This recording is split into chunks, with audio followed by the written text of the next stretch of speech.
everyone, my name is Tanvi. Today I want to talk about something that is very important topic. Every day, millions of women and children travel by public transport to schools, offices and markets. But sadly, many of them do not feel completely safe. Incident of harassment, unsafe routes and lack of quick help often discourage them from using public transport freely. To solve this issue, we present a SafeRide app, a real-time monitoring and response system to ensure the dignity and the confidence of every woman and children on the move. SafeRide app connects public transport vehicles, passengers, and authorities through technology. Each bus or vehicle has GPS tracker, CCTV cameras, and a center and a alert system linked to a central monitoring center.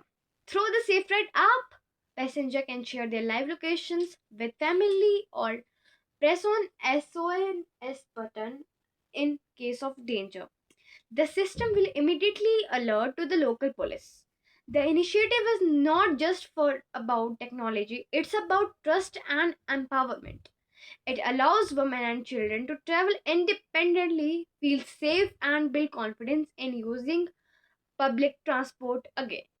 Together, we can make our cities safer and our journeys more secure because every ride should be a safe ride. Thank you.